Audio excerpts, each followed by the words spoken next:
तो सीरीज के शुरुआत में हम दुष्यंत और जाजी से मिलते हैं, जिनकी अभी अभी शादी हुई है। शादी के बाद जाजी दुष्यंत के साथ उसके घर जाने लगती है और इनके ड्राइवर का नाम जोड़ाया था। रास्ते में जोड़ाया दुष्यंत के परिवार के बारे में जाजी को कुछ बातें बताता है। सबसे पहले दुष्यंत के 2 भाई हैं और 1 बहन है। भाइयों का नाम है महेश और शिवस्वामी, वहीं बहन का नाम पूर्णी है। दुष्यंत की माँ का नाम नागम्मा है और पिता का नाम मल्लिकार्जुन है। इनिशियली इनका परिवार काफी गरीब हुआ करता था, लेकिन एक दिन खेती करते वक्त इन्हें कौंडया दैवा की मूर्ति जमीन में मिलती है। तब से ये लोग कौंडया दैवा की हर शाम पूजा करने लगे और देखते ही देखते इनका परिवार बहुत ज्यादा अमीर हो गया। इतना कि आज इनके पास 150 एकड़ से भी ज्यादा जमीन है। अब बातों बातों में एक पुलिस चेकिंग एरिया आता है, जहां पुलिस इनकी गाड़ी को रोकती है। हमें पता चलता है कि महंतेश नाम का एक पुलिसमैन जानबूझकर इनकी गाड़ी रुकवाया था, क्योंकि महंतेश जाजी का दोस्त और नेबर था और वो जाजी को हैप्पी मैरिड लाइफ विश करना चाहता था, क्योंकि शादी में वो आ नहीं पाया था। तो ये सब विशिंग के बाद जाजी और दुष्यंत फाइनली दुष्यंत के घर पहुंचते हैं। यहाँ जाजी का स्वागत नागम्मा करती हैं, लेकिन जैसे ही जाजी घर में पहला कदम रखती है, दुष्यंत के पिता मल्लिकार्जुन को हार्ट अटैक आ जाता है, जिससे वो खत्म हो जाते हैं। अब ये एक बहुत ही ट्रेजिक इंसिडेंट था, जिससे जाजी बहुत ज्यादा डर गई थी, क्योंकि देखा जाए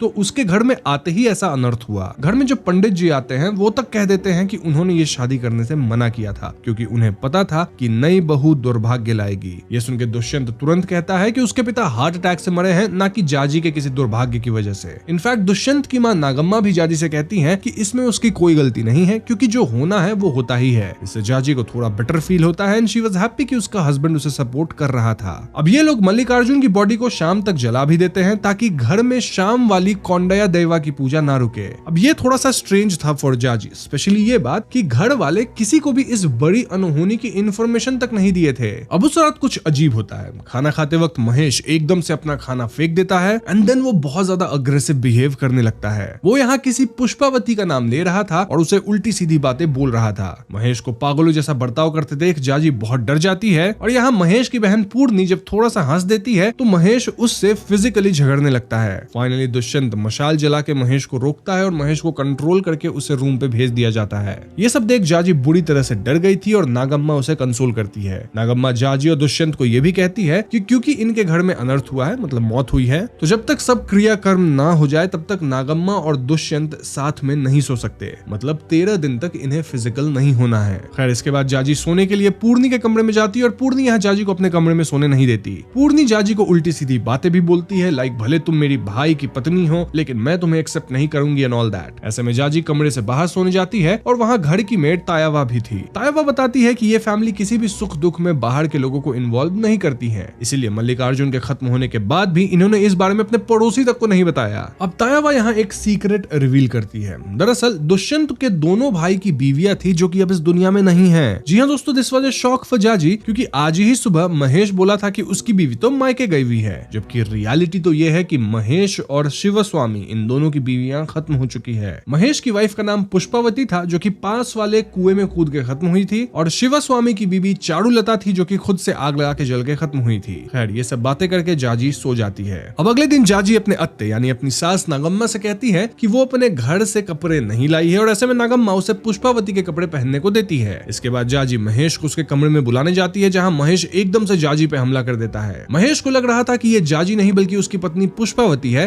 क्योंकि जाजी पुष्पावती की साड़ी पहनी थी। जाजी चिल्लाती है और नागम्मा के जाजी को बचाती है। इसके बाद फौरन डॉक्टर को बुला के महेश को इंजेक्शन देके शांत किया जाता है। इस पॉइंट पे जाजी बहुत डर चुकी थी, क्योंकि उसके आए यहाँ 2-3 दिन हुए हैं और उसके साथ ऐसी अजीबो घटनाएं होने लग गई थी। ऐसे में नागम्मा फाइनली जाजी को महेश की प्रॉब्लम्स बताती है। दरअसल महेश पहले से ही बिगड़ा हुआ था और पास्ट में एक दिन अचानक वो पुष्पावती को घर लेके आ गया था। मतलब वो पुष्पावती से कोर्ट मैरिज किया था, घर में किसी को बताया भी नहीं। पुष्पावती इस घर के हिसाब से बहुत ज्यादा मॉडर्न थी। इनफैक्ट वो तो घर के अंदर सबके सामने ही दारू पीने लगती है। ये देख नागम्मा क्लियरली कहती है कि इनके घर में कौंडया दैवा की पूजा होती है, तो पुष्पावती घर के अंदर दारू नहीं पी सकती, ना ही वो किसी तरह का नॉनवेज खा सकती है। लेकिन पुष्पावती एक नहीं सुनती। रादर वो और महेश कहने लगते हैं कि अगर सबको घर में इतनी प्रॉब्लम है हमसे, तो हम दोनों को हमारे जायदाद का हिस्सा दे दिया जाए, तभी हम दोनों यहाँ से जाएंगे। इन झगड़ों से पुष्पावती इतनी चिढ़ जाती है कि वो कौंडया दैवा की मूर्ति उठाकर कुएं में फेंक आती है। उसके ऐसा करने से घर में पूरी लड़ाई हो जाती है और बाकी 2 भाई मूर्ति को कुएं से निकालते हैं। इसके कुछ समय बाद पुष्पावती उसी कुएं में कूदकर खत्म हुई और नागम्मा को लगता है कि कौंडया दैवा ही पुष्पावती को सजा दिए हैं। उस घटना के बाद से ही महेश भी मेंटली थोड़ा अनस्टेबल हो गया और उसे बार बार अपने बीवी की हैलुसिनेशंस आती है,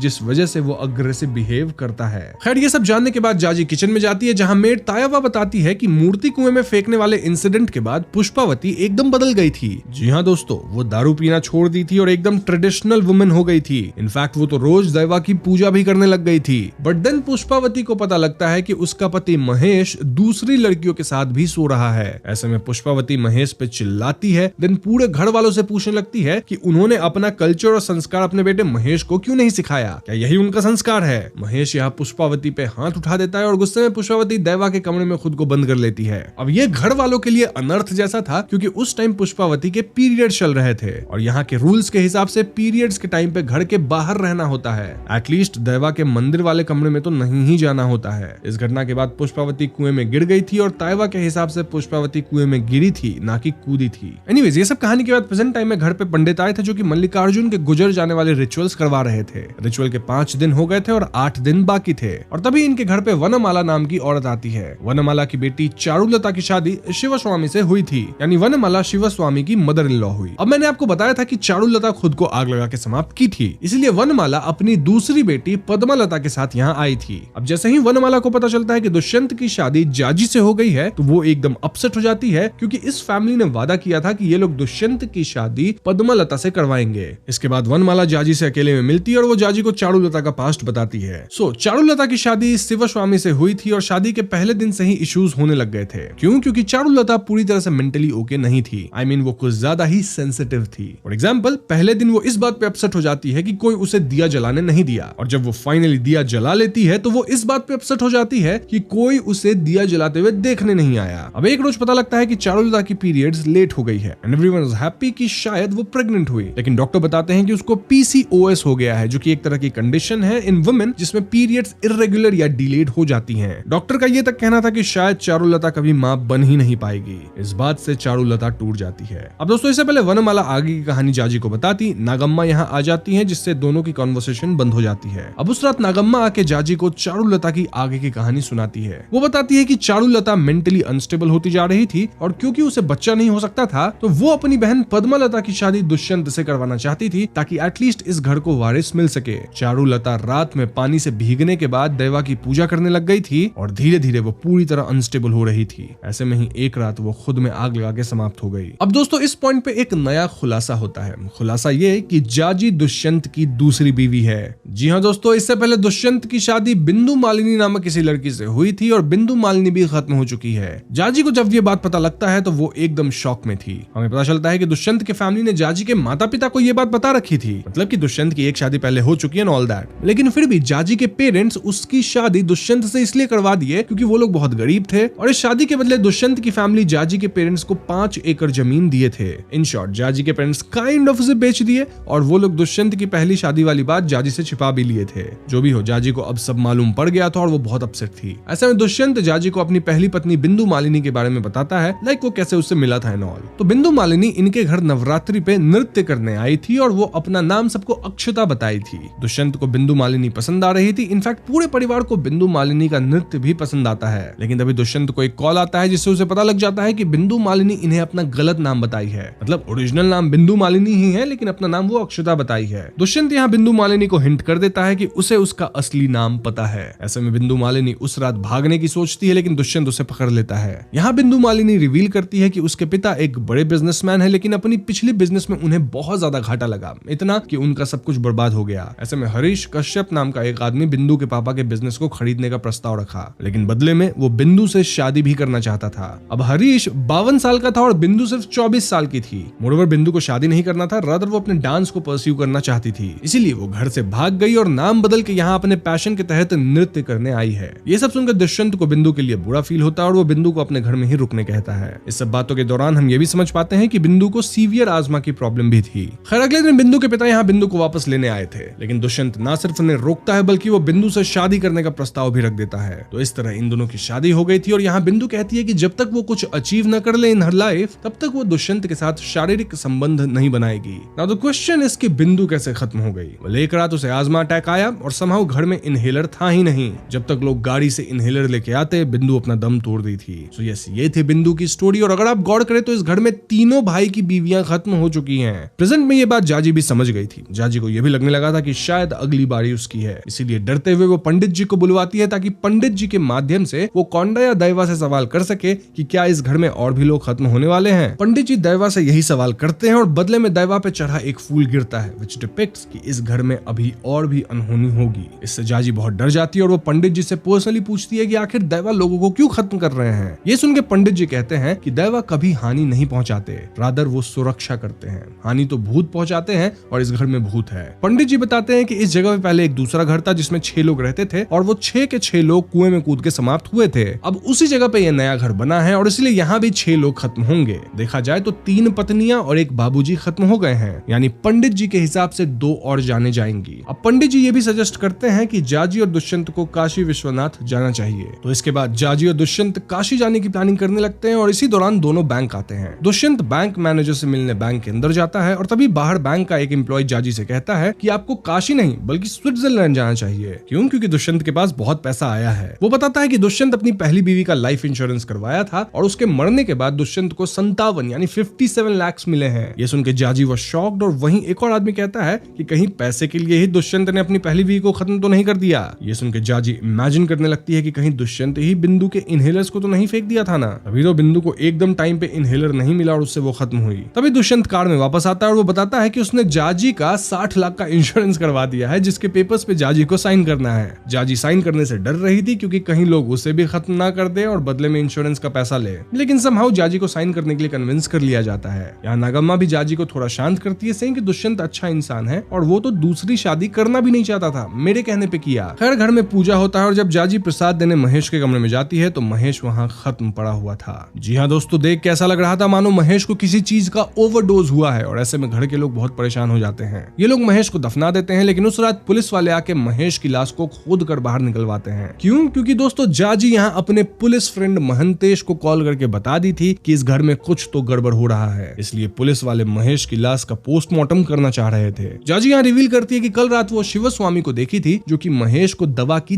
3 टैबलेट्स खिला दिया था जो कि ओवरडोज हो सकता है। तो ये सब बात वो पुलिस को बताई थी, जिसके कारण पुलिस यहाँ आई है और महेश की लाश को ले जा रही है। और इस पॉइंट पे शिवस्वामी फाइनली बताता है कि पिछली रात क्या हुआ था। दरअसल महेश अपनी बहन पूर्णी के कमरे के बाहर ड्राइवर जोराया को देख लिया था, जिससे उसको लगता है कि उसकी बहन पूर्णी और ड्राइवर का चक्कर चल रहा है। इस पे महेश भड़क गया और शिवस्वामी महेश को शांत करके उसके कमरे में ले गया। शिवस्वामी बताया कि पूर्णी का ड्राइवर के साथ कोई चक्कर नहीं है, रादर पूर्णी किसी भास्कर नाम के बंदे को पसंद करती है। पूर्णी भास्कर के साथ फिजिकल भी हो गई, जिससे पूर्णी को प्रेग्नेंट होने का डर था, इसीलिए वो ड्राइवर को बुलाकर उससे प्रेगनेंसी रोकने वाली दवाई मंगवा रही थी। ये सुनकर महेश और भी भड़क जाता है कि उसकी बहन इनकी इज्जत डुबा दी और महेश को शांत करने के लिए शिवस्वामी उसे 3 दवा की टैबलेट दे दिया था। अब शिवस्वामी यहाँ प्रिस्क्रिप्शन दिखाता है जिसके हिसाब से एक दिन में महेश को 4 टैबलेट्स देने हैं और पूरे दिन महेश सिर्फ 1 टैबलेट खाया था, इसीलिए वो उसे एक साथ 3 टैबलेट दिया था, यानी शिवस्वामी महेश को नहीं खत्म किया है। इस बात का पता लगते ही जाजी माफी मांगती है और फिर वो अपने पुलिस फ्रेंड को कॉल करके लाश वापस मंगवाती है। पुलिसमैन महंतेश भी फैमिली को सॉरी कहता है, बट देन वो जाजी को अकेले में बताता है कि एक्चुअली में पोस्टमार्टम ऑलरेडी हो गया है और डॉक्टर्स का मानना है कि महेश को वाकई में जहर दिया गया था। जी हाँ दोस्तों, महंतेश कहता है कि फाइनल रिपोर्ट कल तक आएगी और तब तक जाजी को केयरफुल रहना होगा।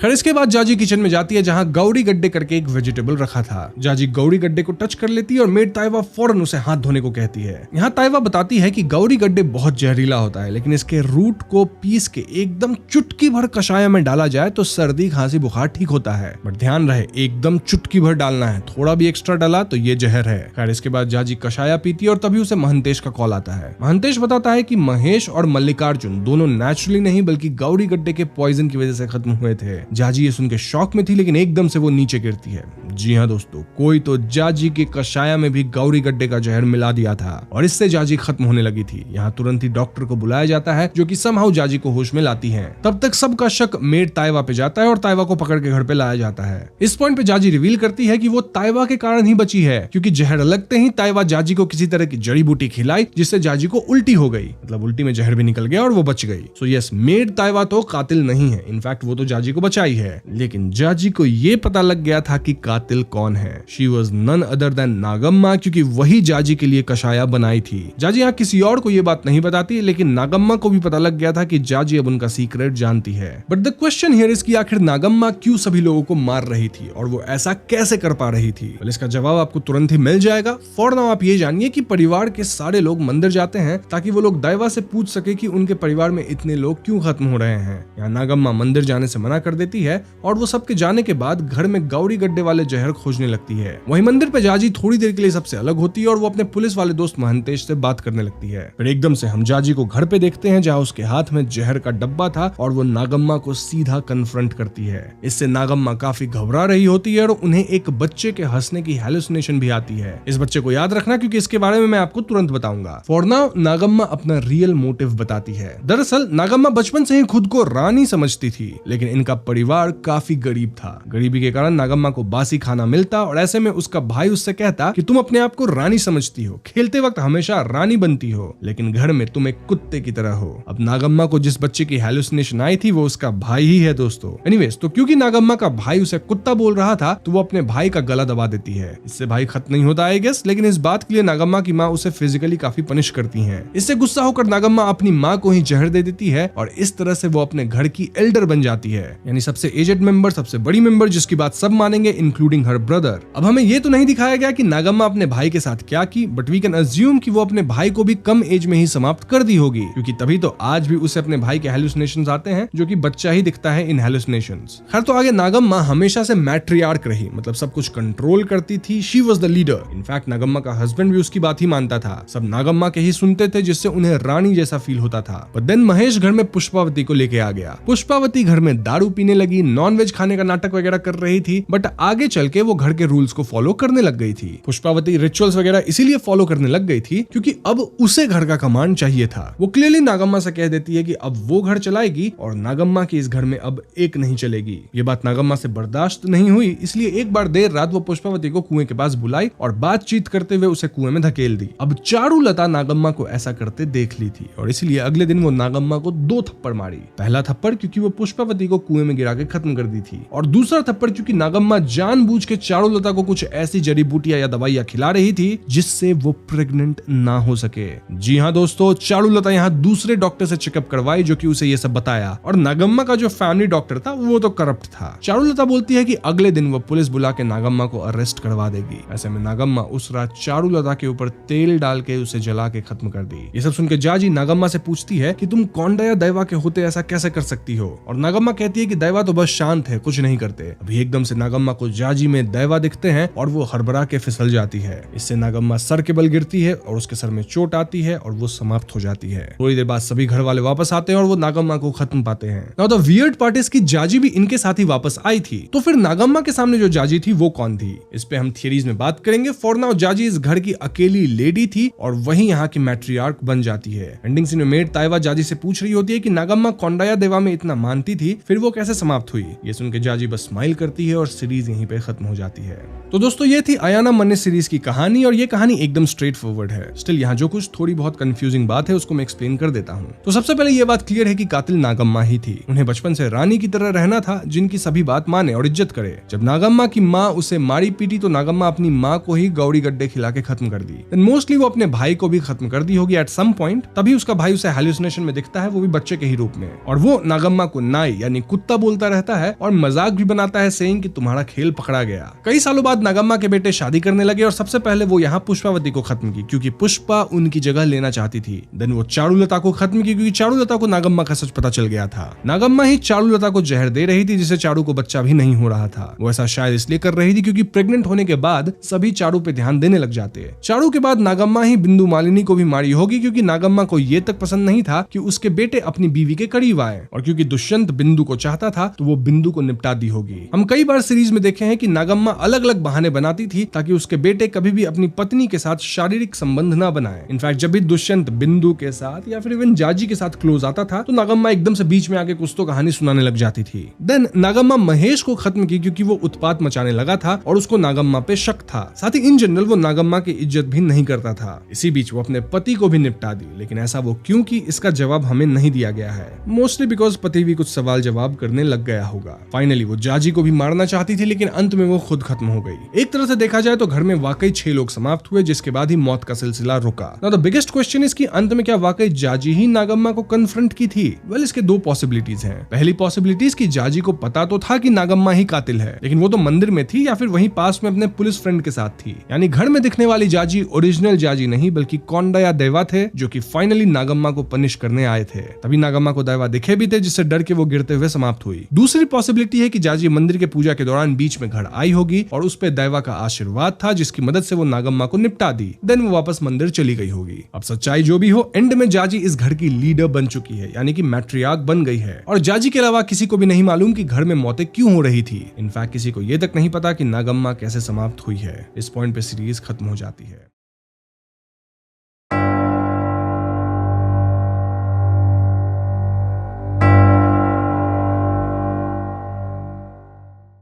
तो फिल्म के शुरुआत में हम एक बच्चे को देखते हैं जो कि काफी डर रहा होता है। क्यों? क्योंकि रात अंधेरी थी और बाहर आंधी जैसा मौसम था, जहां जोड़ों की बिजलियां कड़क रही थी। ये बच्चा डरते हुए बिस्तर से उठ के भागता है, लेकिन एकदम से वो सामने एक पूल में गिर जाता है, मतलब पानी था वहां। वो पानी में बेचैन होने लगता है और यहीं पे सीन कट हो जाती है। यहाँ से कहानी सिद्धार्थ नामक बंदे पे फोकस करती है, जो कि एक बार में है और उसे किसी सुष्मिता का कॉल आ रहा होता है, जिसे सिद्धार्थ इग्नोर करता है। इसके बाद सिद्धार्थ अपने दोस्त राकेश को कॉल करता है, जो कि सिद्धार्थ से कह रहा होता है कि वो पैसों का इंतजाम कर देगा। नाउ बाहर से निकल के सिद्धार्थ अपनी कार ड्राइव करने लगता है जब उसे उसके पापा का कॉल आता है और सिद्धार्थ इस कॉल को भी इग्नोर करता है। सिद्धार्थ जब ड्राइव कर रहा होता है तो उसे राकेश का कॉल आता है, जो कि सिद्धार्थ से कहता है कि उसे तुरंत ही बेंगलुरु से पुष्पागिरी के लिए निकलना होगा। दरअसल राकेश के जनार्दन अंकल सिद्धार्थ को 30 लाख रुपए देने के लिए तैयार हो गए हैं एट 4% इंटरेस्ट। हाँ, जमीन के कागज थोड़े गिरवी रखने होंगे और वही पैसा लेने के लिए सिद्धार्थ को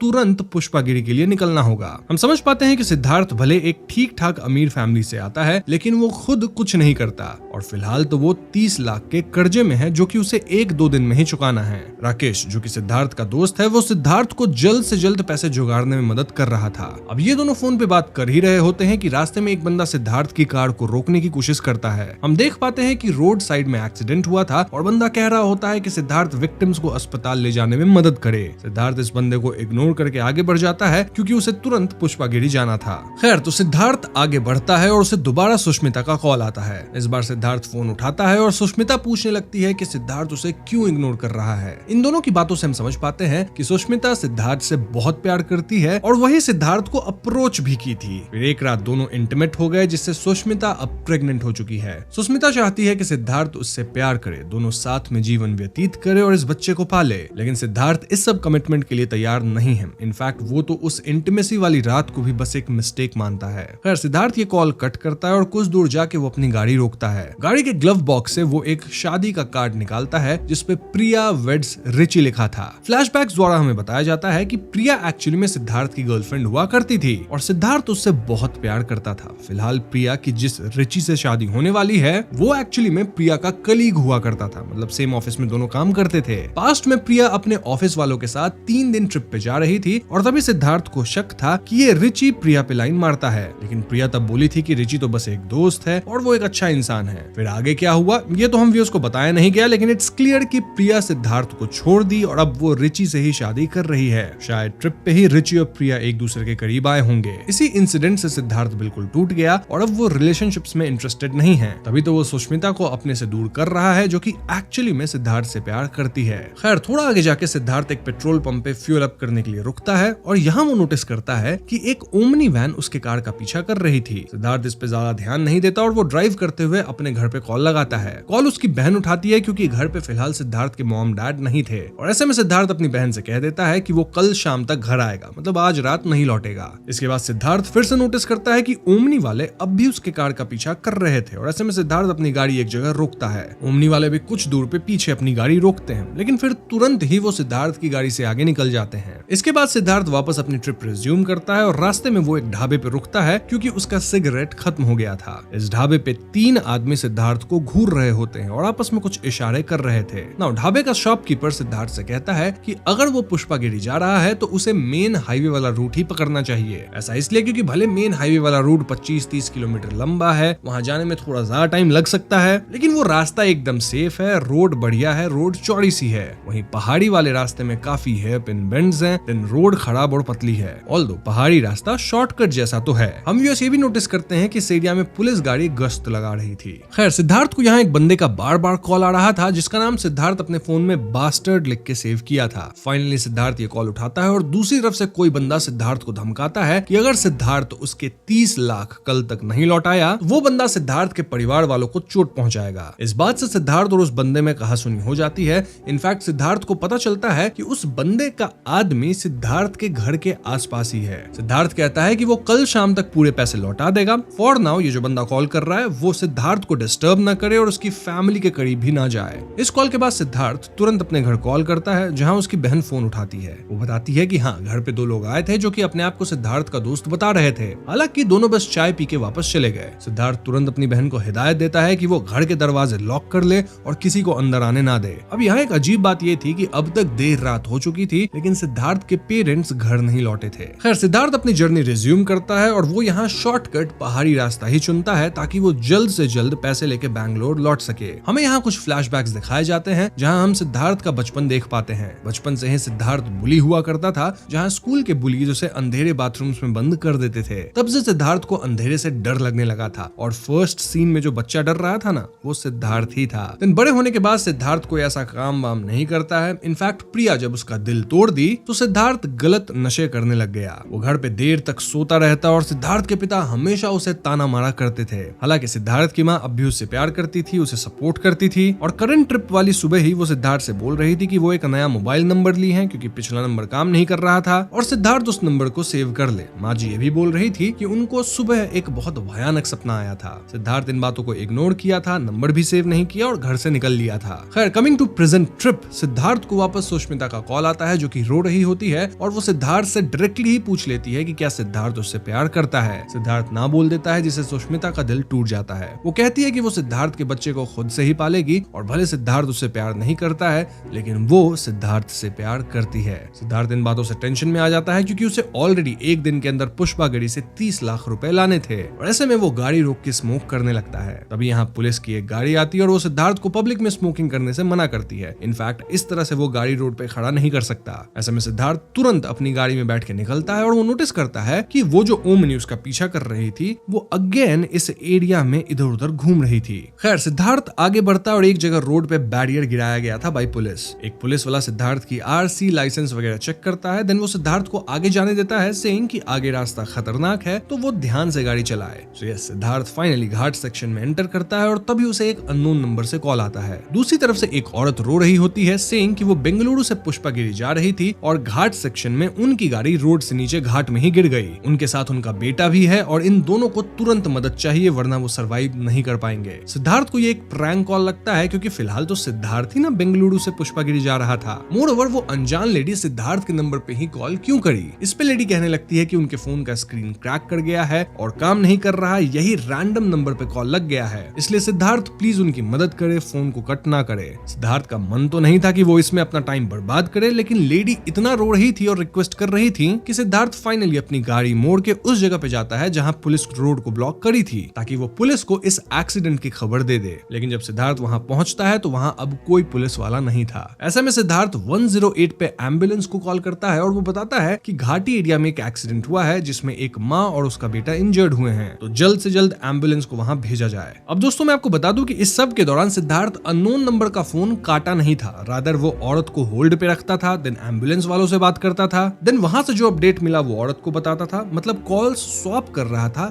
कट नहीं कर रहा था। खैर तो फाइनली 2 लोग एम्बुलेंस लेके घाटी वाले एरिया में जाते हैं और यहाँ सिद्धार्थ को भी नहीं पता था कि एक्सीडेंट एग्जैक्टली कहाँ हुआ है। सिद्धार्थ कॉल स्विच करके एम्बुलेंस वाले और लेडी के बीच कोऑर्डिनेट कर रहा था और यहाँ प्लान बनता है कि एम्बुलेंस अपनी सायरन बजाते हुए जाएगा और जैसे ही लेडी को सायरन की आवाज सुनाई दे वो सिद्धार्थ को बता देंगी जिससे एम्बुलेंस उस स्पॉट पर रुक के लेडी को खोजने लग जाएगी। तो इसी प्लान को फॉलो करते हुए फाइनली एम्बुलेंस घाटी में एक ऐसे एरिया पे आती है जहाँ लेडी को एम्बुलेंस की आवाज आ रही थी। एम्बुलेंस वाले वहाँ गाड़ी रोक के एरिया ढूंढते हैं लेकिन उस जगह एक्सीडेंट का कोई निशान नहीं था। आई मीन यूजुअली गाड़ी गिरती है घाटी में तो रोड पे मार्क्स होंगे, बैरिकेड टूटा होगा या कुछ शीशा वगैरह टूटा होगा, कुछ तो निशान होगा, राइट? लेकिन उस एरिया में ऐसे एक्सीडेंट के कोई निशान नहीं थे। इस पे एम्बुलेंस वाला अनुमान लगाते हैं कि शायद एक्सीडेंट हुई गाड़ी किसी तरह सीधा घाटी में ही कूद गई होगी, इसलिए एम्बुलेंस वाले डिसाइड करते हैं कि उन्हें और भी लोगों की जरूरत पड़ेगी, मतलब जो सर्च टीम होती है उनकी जरूरत पड़ेगी, ताकि ये लोग घाटी में उतर सके और वहां छानबीन कर सके। तो इसके लिए एम्बुलेंस वाला कहता है कि हम 10-15 मिनट में और लोगों को लेके इसी जगह पे आएंगे एंड देन घाटी में उतर जाएंगे। सिद्धार्थ सेम बात लेडी को बता देता है और लेडी थोड़ा राहत की सांस लेती है। इसी बीच सिद्धार्थ की उस लेडी से कॉल भी कट हो जाती है। देखा जाए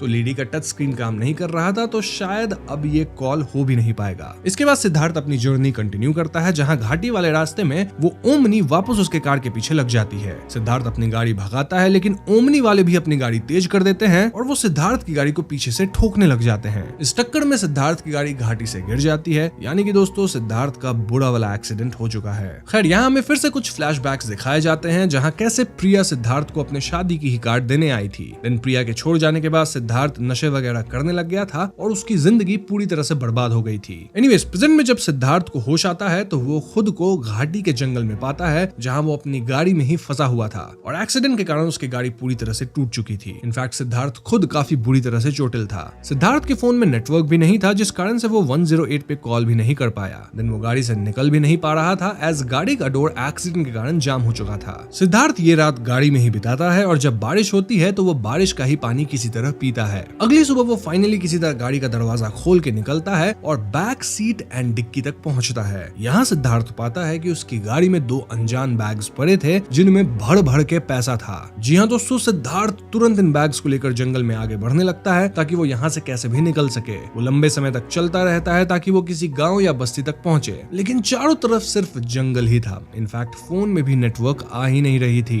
चलते हुए सिद्धार्थ एक वाटरफॉल तक पहुंचता है, जहां वो नहा धो के थोड़ा फ्रेश होता है। हम समझ पाते हैं कि सिद्धार्थ के पैर में काफी चोट आई है और उसके लिए जर्नी ज्यादा दिन तक कंटिन्यू कर पाना मुश्किल था। रात को सिद्धार्थ टहनियां कलेक्ट करके आग लगाने की सोचता है, लेकिन वो लाइटर से आग लगा ही नहीं पा रहा था। इसी बीच हमें बैकग्राउंड में एक वॉइस ओवर से बताया जाता है कि जिस रात सिद्धार्थ बेंगलुरु से पुष्पागिरी जा रहा था, उसी रात कुछ रॉबर्स एक बैंक को लूट के भागे थे। Now if you see, somehow Siddharth के पास 2 बैग भर के पैसे थे, तो आखिर ये रॉबरी का सिद्धार्थ से क्या लिंक है? वेल, इस पे हम थ्योरी सेक्शन में बात करेंगे। फॉर नाउ सिद्धार्थ को आग की सख्त जरूरत थी और वो आग जला ही नहीं पा रहा था। ऐसे में वो पैसे जलाने लगता है ताकि उससे ही आग पकड़े और वो थोड़ा वार्म फील कर सके। ये एक बहुत बड़ी आयरनी थी दोस्तों, क्योंकि जस्ट एक दिन पहले तक सिद्धार्थ के लिए पैसे सबसे ज्यादा मायने रखते थे, लेकिन अब उसकी ये हालत है कि सर्वाइवल के लिए उसे पैसे ही जलाने पड़ रहे हैं। क्लियरली पैसा इंपॉर्टेंट होता है, लेकिन रिलेशनशिप्स और लाइफ से ज्यादा इंपॉर्टेंट नहीं है। ऐसे सर्वाइवल सिचुएशन में पैसा सिर्फ एक कागज है जिसका कोई वैल्यू नहीं है। तो एक बैग पैसे जला के सिद्धार्थ अपनी रात गुजारता है और अगले दिन वो वापस चलना शुरू करता है। एक पॉइंट पे उसके फोन में शायद थोड़ा नेटवर्क आता है, जिससे फोन पे उसे सुष्मिता के वॉइस नोट्स मिलते हैं। इन वॉइस नोट्स में सुष्मिता कह रही होती है कि कैसे सिद्धार्थ की खुशी उसके लिए ज्यादा इंपॉर्टेंट है और अगर सिद्धार्थ इस बात से खुश होगा कि सुष्मिता उसे छोड़ दे तो सुष्मिता वो भी करेगी। सुष्मिता को ऐसा लगता था कि वो सिद्धार्थ को पुराने गंदे फीलिंग से, मतलब जो धोखा उसको मिला था, उससे बाहर निकाल पाएगी, लेकिन वो ऐसा नहीं कर सकी। ये सब सुनकर सिद्धार्थ को फाइनली रियलाइज होता है कि सुष्मिता उसे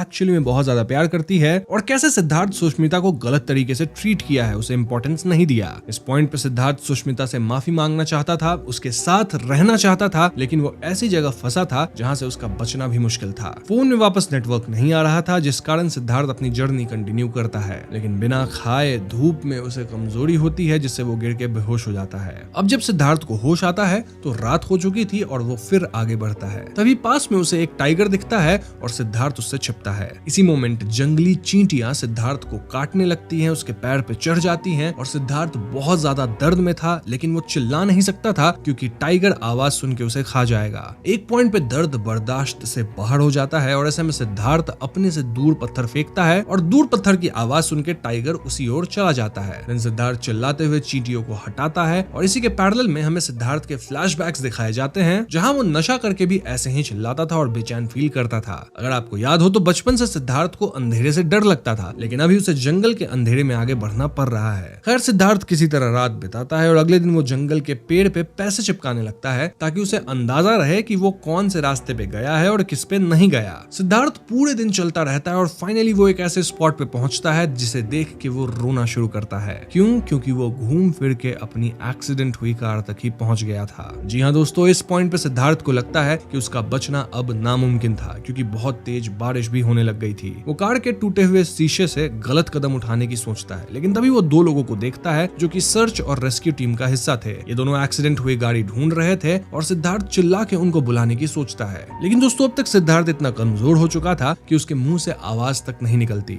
सिद्धार्थ काफी नाकाम कोशिश करके अपनी ही कार पे गिर जाता है और इस इम्पैक्ट से कार का जो सिक्योरिटी अलार्म था वो बजने लग जाता है। इस अलार्म की आवाज सुन के रेस्क्यू टीम फाइनली सिद्धार्थ तक पहुंच पाती है और उसे रेस्क्यू करती है। यहाँ से सीन अस्पताल का आता है जहाँ सिद्धार्थ को होश आता है और उसका ख्याल सुष्मिता रख रही थी। सिद्धार्थ तुरंत सुष्मिता से अपने बिहेवियर के लिए माफी मांगता है, सेइंग कि पहले उसे लगता था कि पैसा ही सब कुछ है, लेकिन रियलिटी में पैसे की वैल्यू बहुत कम है। इंसान और उनके रिलेशनशिप्स ज्यादा वैल्यूएबल होते हैं। तभी हॉस्पिटल के कमरे में वो एम्बुलेंस वाला बंदा आता है जिससे सिद्धार्थ एक्सीडेंट से पहले बात कर रहा था। यही बंदा सिद्धार्थ को ढूंढ के बचाया था और वो सिद्धार्थ से अजीब बातें कहता है। वो कहता है कि जिस स्पॉट पे सिद्धार्थ उन्हें गाइड किया था वहाँ एक्सीडेंट होने के कोई क्लूज थे ही नहीं, इसलिए वो रेस्क्यू टीम को लाने गया। लेकिन जब वो सेम स्पॉट पे वापस आया तो वहाँ बैरिकेड टूटा हुआ था और कांच वगैरह टूटे हुए थे, यानी बाद में वहाँ एक्सीडेंट हुआ और वो एक्सीडेंट और किसी का नहीं बल्कि सिद्धार्थ का ही हुआ था। जी हाँ दोस्तों, अगर आप सोच के देखें तो कहीं ना कहीं सिद्धार्थ अपने ही एक्सीडेंट को प्रिडिक्ट कर दिया था। एम्बुलेंस वाला बंदा कहता है कि उसने सिद्धार्थ को तो बचा लिया लेकिन वहाँ उसे कोई औरत नहीं मिली। सिद्धार्थ ही बोला था ना कि वहाँ एक माँ बेटे का एक्सीडेंट हुआ है, तो माँ कहाँ गई? बेटा तो शायद सिद्धार्थ है। ये सुन के सिद्धार्थ सुष्मिता से अपना फोन मांगता है और उस अननोन नंबर पे कॉल करता है जिससे सिद्धार्थ को उस औरत का कॉल आया था। सरप्राइजिंगली ये फोन हॉस्पिटल में ही बजता है और कमरे के बाहर जाने पर सिद्धार्थ पाता है कि अननोन नंबर वाला फोन उसके पापा के हाथ में था। जी हाँ दोस्तों, सिद्धार्थ के पापा बताते हैं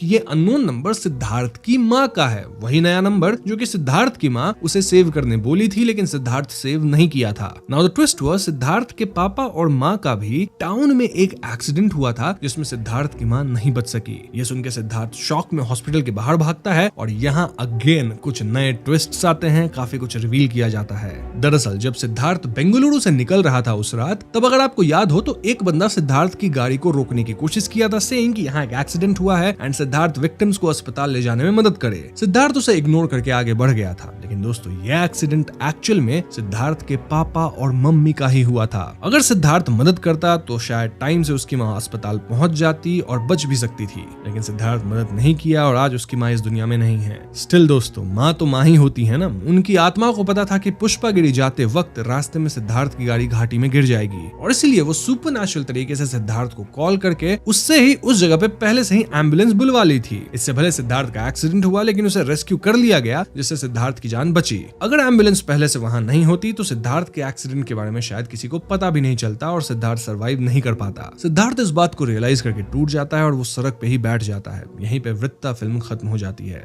तो दोस्तों ये थी वृत्ता फिल्म की कहानी एंड आई नो अब तक आपके मन में कई सवाल आ रहे होंगे, इनफैक्ट एंडिंग से आप कंफ्यूज भी होंगे, बट डोंट वरी क्योंकि अब मैं ढेर सारी थियरीज बता के आपकी सारी कंफ्यूजन क्लियर कर दूंगा। तो सबसे पहले अगर हम फिल्म के एंडिंग की बात करें तो यहाँ हमारे सामने कई थियरीज आती हैं। सबसे पहले मैं उस थियरी पे बात कर लेता हूँ जिसमें मैं मानता हूँ और यही सबसे प्लॉजिबल एक्सप्लेनेशन लगती है। देखो, सिद्धार्थ भले ही एक अमीर बाप का बेटा था लेकिन वो कर्जे में इसलिए डूबा होगा क्योंकि वो नशे की लत में पड़ चुका था। नशे वाले कर्जा देते हैं और ऐसे जो नशे होते हैं वो 30 लाख तक जा सकते हैं। ये लत उसे तब लगी होगी जब प्रिया उसे छोड़ के चली गई थी और इसी डिप्रेशन में वो गलत रास्ते पे निकल गया। अब हो सकता है कि सिद्धार्थ पहले से ही नशा करता होगा लेकिन ये चीज इंटेंसिफाई हो गई या हाथ से तब निकल गई जब प्रिया सिद्धार्थ को छोड़ दी। इनफैक्ट यही उसके और प्रिया के ब्रेकअप का कारण भी हो सकता है। अब भले ही सिद्धार्थ के पापा के पास काफी पैसे थे लेकिन सिद्धार्थ का हाथ खाली ही रहता था। सो यस, इस तरह से सिद्धार्थ कर्ज में डूबा होगा। नाउ दूसरा सवाल ये आता है कि एक्सीडेंट के बाद जंगल में सिद्धार्थ के पास वो पैसे से भरा 2 बैग कहां से आया। इसकी सबसे स्ट्रॉन्ग थियरी ये है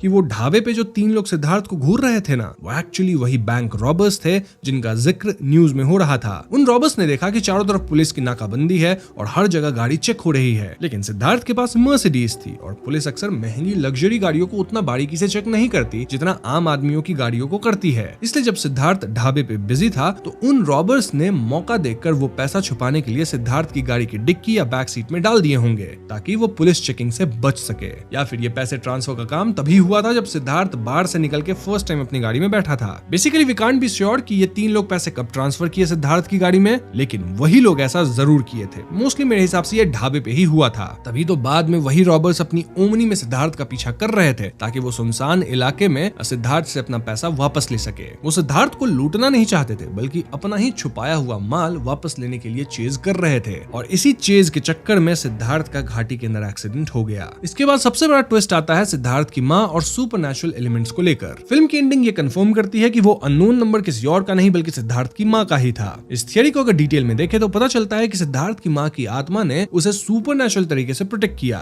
रियलिटी में जब सिद्धार्थ शुरू में ही सफर पे निकला था तो रोड पे एक एक्सीडेंट हुआ था जिसे उसने इग्नोर किया था। दुख की बात यह है कि वो एक्सीडेंट उसके ही पेरेंट्स का था और अगर वो रुक कर मदद करता तो शायद उसकी माँ बच जाती। लेकिन खत्म होने के बाद भी एक माँ का प्यार अपने बच्चे के लिए कम नहीं हुआ। उसकी माँ की आत्मा को शायद फ्यूचर दिख गया था कि सिद्धार्थ की गाड़ी आगे घाटी में गिरने वाली है, इसलिए उन्होंने एक्सीडेंट होने से पहले ही सिद्धार्थ को कॉल करके एम्बुलेंस को उस स्पेसिफिक स्पॉट पे बुलवाया। ये एक टाइम लूप जैसा पैराडॉक्स है कि एक्सीडेंट हुआ बाद में लेकिन रेस्क्यू टीम वहां पहले से ही पहुंच गई थी क्योंकि कॉल पहले ही किया जा चुका था। ये वही माँ थी जिसे सिद्धार्थ ने अननोइंगली खत्म होने के लिए छोड़ दिया था, पर उन्होंने खत्म होकर भी अपनी बेटी की जान बचा ली। तभी तो एम्बुलेंस वाले जब पहले एक्सीडेंट स्पॉट पे गए थे तो वहां एक्सीडेंट होने के कोई क्लूज नहीं थे, लेकिन जब वो रेस्क्यू टीम के साथ बाद में आए तब वहां बैरिकेड टूटा था, बहुत सारे एक्सीडेंट के पार्ट्स गिरे हुए थे, मतलब पूरे निशान थे। एक और बात यह है कि सिद्धार्थ जब इस औरत से बात कर रहा था फोन पे तो वो कहता है कि आपकी आवाज बहुत जानी पहचानी लग रही है। ऑफ कोर्स ऐसा इसलिए था क्योंकि ये सिद्धार्थ की माँ की ही आवाज थी। अब एक छोटी और वीक थियरी ये भी है जिसे कुछ व्यूअर्स मानते हैं कि शायद वो पैसे सिद्धार्थ नहीं चुराए होंगे और वो ओमनी वाले सिद्धार्थ से पैसा छीनने के लिए उसका पीछे पड़ गए। लेकिन पर्सनली मुझे ये थियरी सही नहीं लगती क्योंकि अगर पैसे सिद्धार्थ चुराया था तो वो पुष्पागिरी क्यों जाता, मतलब सीधा घर लौटता, अपना कर्ज चुका देता। और शाम से तो हम सिद्धार्थ को देख ही रहे थे कि वो कहाँ था कहाँ नहीं था। तो हाँ, वो बैंक तो चोरी करने नहीं गया, और चोरी किया भी होता तो बाद में एक्सीडेंट के वो कैसे पैसे को देख के इतने आश्चर्य में आता। तो हाँ, क्योंकि फिल्म ओपन एंडेड है तो हर किसी का अपना इंटरप्रिटेशन हो सकता है, कई लोग इसमें मानते हैं, पर लॉजिक यही कहता है कि रॉबर्स ने ही पैसे उसके गाड़ी में प्लांट किए थे, सिद्धार्थ खुद रॉबरी नहीं किया था। एक और बहुत इंटरेस्टिंग थियरी ये है कि शायद सिद्धार्थ का पूरा जंगल सर्वाइवल बस एक इल्यूजन या हैलुसिनेशन था। सोच के देखिए, एक्सीडेंट के बाद वो इतने दिन जंगल में भटकता रहा, वाटरफॉल तक गया, टाइगर से बचा, लेकिन अंत में वो घूम फिर के वापस वहीं पहुंच गया जहां उसकी टूटी हुई कार पड़ी थी। प्रैक्टिकली देखा जाए तो इतना लंबा सफर करने के बाद वापस सेम स्पॉट पे अननोइंगली आना थोड़ा अजीब है। देन उसी वक्त रेस्क्यू टीम का वहां पहुंचना भी कई लोगों को बड़ा कोइंसिडेंस लगता है। इसलिए कई लोग मानते हैं कि एक्सीडेंट के तुरंत बाद सिद्धार्थ बेहोश हो गया था या कार में ही फंसा रह गया था। और ये सारी घटनाएं जैसे पैसे जलाना, अपनी जान को बचाना, पछतावा होना, ये सब बस सिद्धार्थ के दिमाग में चल रही थी जब वो मौत और जिंदगी के बीच झूल रहा था। ये शायद कुदरत का या उसके सबकॉन्शियस माइंड का तरीका था उसे रियलिटी दिखाने का, ताकि जब वो होश में आए तब तक वो अंदर से पूरी तरह बदल चुका हो। तो हो सकता है कि वो फिजिकल वर्ल्ड में कहीं गया ही नहीं, बस अपने अंदर के डर और लालच से लड़ रहा था। ओपन एंडेड फिल्मों का यही मजा है दोस्तों कि हम अपने हिसाब से कई थियरीज बना सकते हैं। वैसे मैं अपनी पहली थियरी को ही मानता हूँ, आप किस चीज में मानते हैं वो आप कमेंट से बता दीजिएगा। इनफैक्ट अगर आपके पास कोई नई थियरी है तो वो भी कमेंट्स में ही बता दीजिए। फाइनली अगर हम फिल्म के टाइटल वृत्ता की गहराई में जाए तो सब कुछ समझ आता है। वृत्ता एक कन्नड़ा शब्द है जिसका मतलब होता है सर्कल, यानी कि एक चक्रा।